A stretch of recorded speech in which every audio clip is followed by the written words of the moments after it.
우리가 하나님의 일을 우리가 한다는 것은요, 우리가 먼저 우리의 자세가 굉장히 겸손해져야 됩니다. 왜냐하면 우리는 오직 하나님의 은혜로 구원받았다는 걸 우리가 알 때에 그 한 사람의 개인의 인생은 하나님의 훈련이거든요.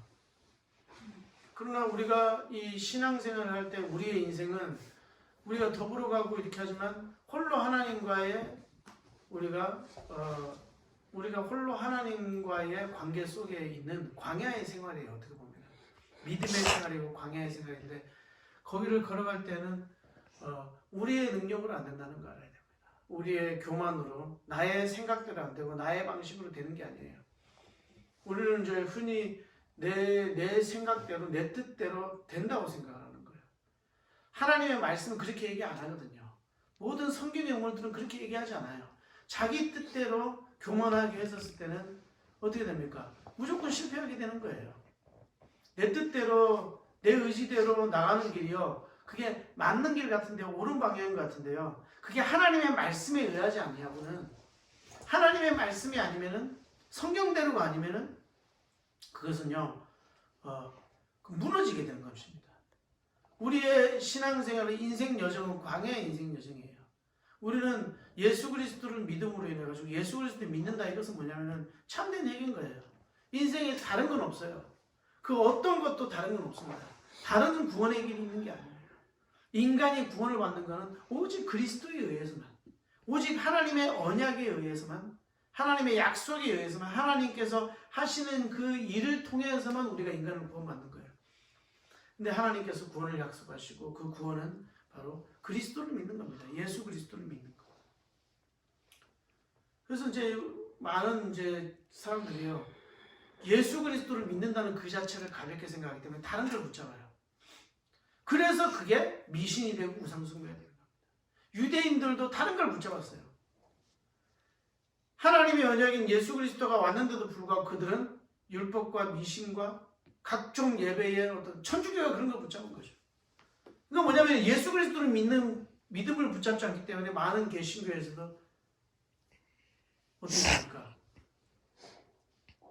방언을 붙잡고, 어떤 사람들은 기도응답을 붙잡고, 기도응답이 안 된다니까요. 그리스도가, 예수 그리스도를 믿는 그 믿음 안에서 참된 기도응답이에요.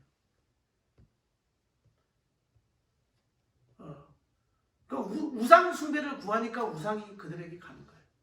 지금 한국 교회가, 그리고 전 세계 교회가 알아야 될 것은 뭐냐면요, 교회는 예수 그리스도를 신뢰하고 믿고 그리고 그분의 말씀을 증거해야 되는 거예요. 그게 잘 되든 안 되든. 그런데 뭐냐면은 교회에서 인간의 성공 전략을 이야기하는 거예요. 인간의 행복이 그리스도 이외에 다른 거에 있다고 이야기를 하고요. 뭐가 너의 노력, 너의 신앙, 노력, 헌신, 모든 그런 거에서 축복이 나오는 것이 아니고, 우리에게 나오는 모든 축복은 예수 그리스도 안에서 우리는 주님께서 우리에게 모든 걸 약속하신 거예요. 그러면은 우리는 그 안에서 우리가 거듭난 인생을 살아가는 겁니다. 그러면 어떤 사람은 성령의 충만을 받아야 된다, 회개를 하고 경건한 생활을 막 이렇게 얘기하는데요, 그런 경건주의가 주의가 되면 나쁜 거예요. 그래서 막 뭐를 하면은 그렇게 물질주의적인, 뭘 기도를 많이 하고 뭘 하면은 너희가 하나님께 큰 물질적인 응답을 받을 것이다. 그래서 그거는 어떻게 보면은 예수님을 가장한 물질주의가 되는 거예요. 우리는 은혜를 구할 때요, 예수 그리스도 이외에 다른 것을 구하면요, 교회는 실패하게 되어 있습니다. 교회는 다른 걸 붙잡게 되면은 어떻게 됩니까? 교회가 아니에요. 교회는 그리스도가 기초고 그리스도로 시작되는 것입니다. 지금 교회의 어려운 문제와 여러 가지 예배를 못하게 하는 그 모든 것에서요, 우리는 잘 봐야 돼요. 정말 이기주의가 돼 있는 거예요. 우리 교회 부흥하면 되지. 저들 교회도 부흥하기 위한 별의별 방법을 다, 회개한 방법을 다 쓰는 거예요. 세상에 있는 모든, 그게 얼마나 하나님께 가증스럽겠습니까? 우상 숭배예요. 미신을 구하는 거예요. 그 많은 한국에 있는 큰 교회들이요, 80년대, 90년대에 잘못된 복음을 증거한 거예요. 그렇기 때문에, 근데 그것을 사람들은 또 추구하고 그걸 쫓아가고 어떻게 하면 우리 교회 부흥시킬까? 그렇게 가지고 교회 전체 한대 몸, 그리스도의 한 몸 된 그 교회에 대한 그런 정체성을 잃어버리는 겁니다. 그래서 우리 교회가 뭘 부흥을 해야 되고, 우리 교회가 또 내가 부흥해야 되고. 그러니까 오늘 주님의 말씀을 보면요, 오늘 주님께서 어떻게 됩니까? 성기로운 자다. 그리고 자기 목숨을, 예수님은 전체를 자기를 어떻게 해요? 하나님의 뜻을 이루기 위해서, 전적으로 하나님의 말씀의 언약을 이루기 위해서, 하나님의 말씀에 순종하기 위해서 자기 목숨을 주셨답니다. 온전한 순종을 보여주셨단 말이에요. 교회는 그 방식을 따라가야 참된 교회가 되고, 그 세상에 어느 누구도 비웃을 수 없는 교회가 됩니다. 근데 지금 세상에서 교회를 비웃고 교회를 하고 하는 거는요, 하나님께서 그렇게 하신 거예요. 왜? 하나님께서 붙잡으라는 걸 붙잡지 않고, 말씀에 대해서 순종하는 것이 아니고, 그리스도께 순종하는 것이 아니고, 하나님의 말씀에 순종하여 그리스도를 붙잡는 것이 아니고, 각종 예배의 예전 형식. 그러니까 유대인들이 하는 거랑 무슨 마찬가지예요. 천주교가 하는 거, 외형적으로 거대하게 보이고 화려하게 하고 화려하게 치장하면은 그것이 교회인 걸로 착각을 하는 거예요. 그러니까 천주교에 나가지고 실제 뭐예요? 외형만 있을 때 어떻게 해요? 마음의 중심은 버린 거예요. 마음의 중심에 가져야 될 것이 믿음인데 그 믿음을 버려버리는 겁니다. 가장 중요한 것은 믿음이에요. 막 회개, 막 자기 자신에 집중하고 막 이렇게 하는데요. 회개는 뭡니까? 회개는 예수 그리스도를 믿는 게 회개예요. 다른 거 다 버리고 그리스도만 의지하고 그리스도만 신뢰하는 것이, 그것이 믿음인 것입니다. 근데 어떻게 하면 우리가 행복할까? 우리가 많은 고민을 하지만요, 그리스도를 떠나서 행복은 없습니다. 왜 그럴까요? 십자가에서 그리스도께서 우리를 대신하여 하나님의 진노와 저주와 징벌을, 그분이 죄가 있습니까? 그분이, 하나님께서 그분을 미워해야 될 이유가 있습니까? 아닙니다. 이는 내 사랑하는 아들을 내 기뻐하는 자, 가장 하나님의 기뻐하는 자가 왜 십자가에서 우리를 위하여 단 한 번의 유일한 제사로 죽으셨느냐? 우리 때문에.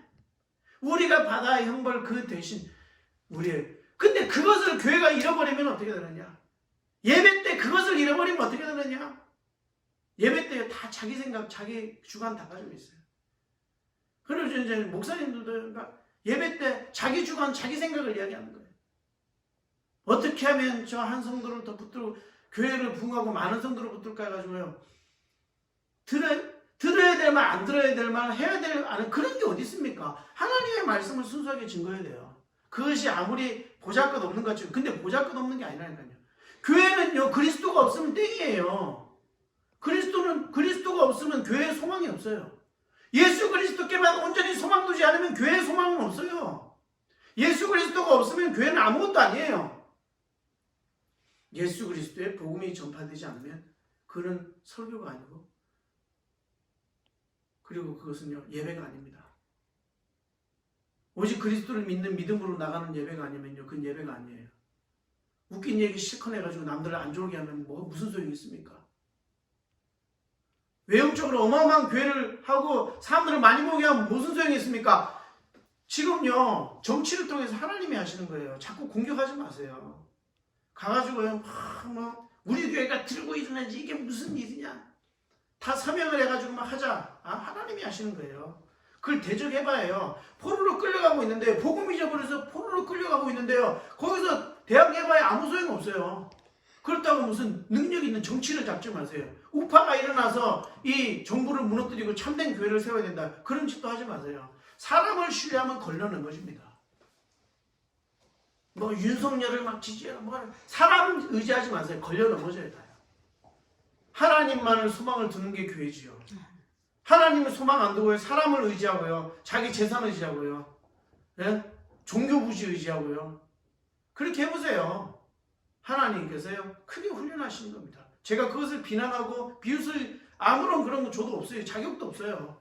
그러나 우리가 전체 하나된 교회로서 하나님 앞에서 우리가 정말 우리는 진리를 말해야 되지 않겠습니까? 하나님의 말씀을 우리가 이야기해야 되죠. 그렇잖아요. 사람의 생각도 중요하고 능력도 중요하고 힘도 중요해요. 그러나 우리 자랑할 게 아무것도 없습니다. 너무 많이 자랑했어요, 우리가. 교회는요, 하나님의 말씀 앞에 겸손해가지고요, 있는 순수한 그대로 그 말씀을 증거해야 돼요. 그럼 핍박 오면 어떻게 되겠습니까? 핍박 오는데 갑자기 너네들은 잘 사는 방법, 행복해지는 방법 그런 얘기 하겠습니까? 아니면 그냥 행복해지고 신앙을 다 떠나라 그러겠습니까? 하나님께서 이렇게 만드신 상황 속에서요, 우리는 막 뭘 따지지 말고 이 정부가 잘못했니 뭐니 잘못했니 그거는 하나님께 내버려 두라는 거 하나님께서 하시는 거예요. 얼마나 지금 한국에 있는 말하자면은 기독교 교계에 있는 지도자들이 얼마나 어리석은 생각을 하는지 몰라요. 이 정부를 무너뜨려야 교회가 산다. 교회는 영원히 무너지지 않는데 무슨 교회를 살아요. 그런 이야기 하지 마세요.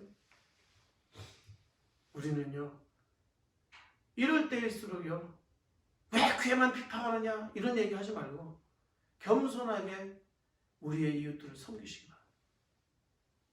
그들을 도와주고 어려운 사람들을 더 찾아봐야 돼요. 교회는 원래 본질이 거기에 있어요. 가난한 자들에게 복음이 전파되고 우리는 그때 소외된 자들이죠. 교회가 언제부터 그랬습니까? 교만해져가지고 마음의 자세가 교만해졌어요.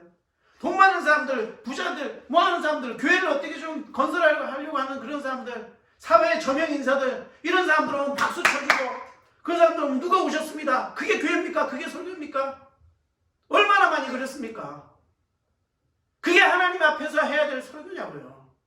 정부 인사가 오면은 그 사람한테 세례 받겠다고 안수 받겠다고 뭐예요? 그런 게 설교입니까? 하나님은 그런 예배 안 받아요. 예배 드리지 말라고 하는 거예요. 그런 예배를 하나님 예배하지 마. 그것이 하나님의 응답입니다. 하나님의 응답이에요. 감사하세요, 여러분. 우리는요, 이 모든 일에 대해서 우리가 해야 될 것은 뭐냐면 감사하고 겸손하게 우리가 하나님 앞에서 정말 그리스도께서 하신 그 일, 그리스도께서 이 땅 위에서 자기 자신을 부인하고 자기 십자가를 드리면서까지 하나님의 말씀에 순종했던 그 말씀에 순종하는 그런 자세가 우리에게도 있어야 되는 것입니다. 우리는 하나님의 은혜로요, 영세전의 택함을 받은 자들이에요. 성령의 인도를 받는다는 게 뭡니까? 하나님의 말씀 앞에 진실하세요. 다른 것에 막 진실하고 뭔가를 막 이렇게 하고 열심히 해서 그렇게 노력해서 한 게 뭡니까 그래요? 아무리 큰 교회도 20명 제안했죠. 그게 하나님이 하는 메시지입니다. 하나님이 교회에게 말하는 메시지예요. 그게요. 왜 기독교라고 하니까 하나님께서 메시지예요. 우리는요, 예수님께서는 안 그러셨어요. 죄인들을 위해서, 참배들을 위해서, 죄 많은 죄인들을 위해서도, 지옥에 갈 만한 그런 사람들을 위해서도 주님께서는 그들을 위해서 용서하시고 죽으셨다. 그것이 오늘날 교회의 자세가 되는 것입니다. 왜? 복음은요, 지옥에 있는 사람도 건질 수 있어요. 복음은 그런 거예요. 복음은 하나님의 은혜예요. 지옥 문턱에 있는 자들도 구원하는 게 복음입니다. 예수 그리스도만 믿으면 당신은 구원받습니다. 죄의 사함 받고. 이런 황당무계한 소리를 한다는 게 아니에요. 인간은요, 그리스도 아니면요, 어떠한 방식으로도 그 죄에서 의롭게 될 수도 없고 구원받을 수 없어요. 사람들 착각하는 거예요. 그게 무슨 황당한 소리입니까? 그게 아니고 구원의 유일한 방법은 예수 그리스도밖에 없습니다. 그렇기 때문에 이 은혜의 복음을, 하나님께서 주시는 이 은혜의 복음을 증거할 수밖에 없는 것입니다. 교회는 그걸 위해서 세웠습니다, 여러분. 오늘 말씀을 통해서 우리의 자세를 한번 더 점검하시고, 마음의 중심에 정말 나는 참 하나님을 믿는가? 그렇다면 하나님의 언약을 믿는가? 나는 정말 예수 그리스도 믿는가? 그분께서 내 안에 계시는가? 성령께서 나를 가르치시고 인도하신가? 나는 성령으로 거듭났는가? 당연히 거듭났죠. 성령의 세례를 또 받아야 됩니까? 수복음에서 또 성령의 세례를 받아야 되는데 무슨 성령의 세례입니까? 예수 그리스도를 믿는 순간 성령의 세례를 받는 겁니다. 우리는 이 사실을 우리가 뭐 칭의를 받고 중생이 따로 있습니까? 아닙니다. 중생하는 즉시 이미 의롭게 되었고, 칭의하는 순간 이미 우리는 중생 성령으로 거듭난 겁니다. 오늘 바른 진리의 말씀을 가지고 우리 이 복음을 오늘 깨닫고 내 마음의 중심에서 그리스도를 믿는 믿음과 그리스도께 순종하고 하나님 말씀에 순종하는, 그리고 겸손한 자세로 하나님께서 주신 명령을 수행하는 저희들 온난을 위해 정말 하나님의 증인, 그리스도의 증인, 땅끝까지 이르러 내 증인 되리라 하는 하나님의 약속의 언약의 성취자가 그런 증인이 되기를 주님의 이름으로 축원드립니다. 아멘. 기도하겠습니다. 하나님 아버지 감사합니다.